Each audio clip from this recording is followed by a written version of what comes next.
Ladies and gentlemen, hopefully y'all doing good. Hopefully y'all staying blessed. Like always, if you're asking me, I'm good. I'm good. About how it's time to be your main character in life.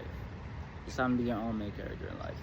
And the reason why I say that is because we are filled with so much social media, so much technology, that you can watch other people live their lives. And watching people live their lives is definitely easier than living your own life. But it's not more fun. And it's not better.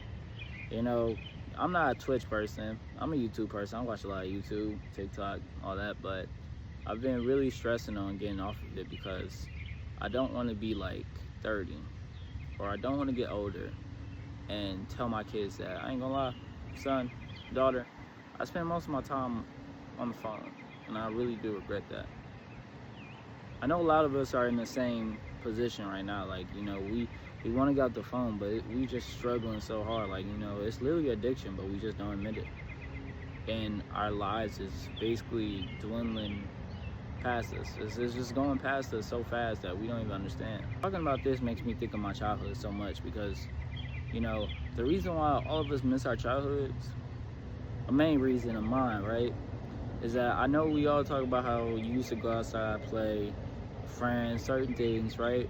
But the involvement in our childhood, like we were so involved with each other. We were so involved in what we had to do. Our imaginations ran free.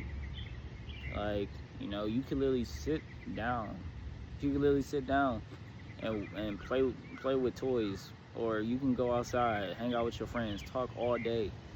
No worrying about what's the next trend. No worrying about what's the next video. The only thing we really worried about was catching a movie on Disney Channel or something at a certain time. But I think that a lot of us are missing that involvement in our lives right now. Like, we are missing us being us, I would say. And I would say it's time to change that.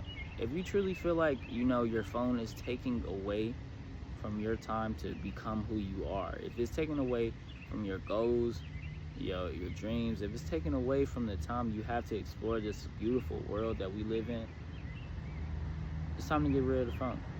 Now, obviously, you don't have to get rid of the phone, but you have to change your priorities. And one of the best ways to get over phone addiction is, I'm gonna compare it to basically like getting over a sin, right?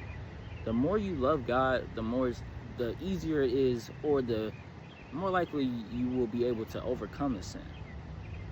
You know, so when you just sitting there, right, and you say, I don't want to get on my phone, do another activity.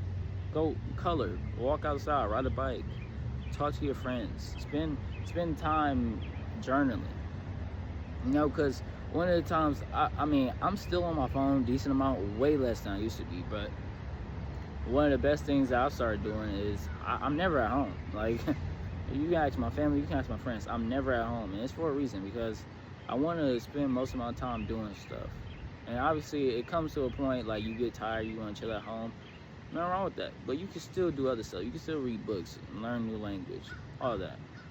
But keep your time occupied. And it doesn't always have to be with physical activity. It doesn't always have to be with friends. It can be with a mental activity, a stress-releasing activity.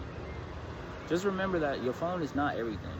And, you know, you are the person in your life, not your phone. Like, at the end of the day, your phone is going to be, like, 10 years from now, you're going to regret so much you're going to regret how much time you spent on your phone, actually.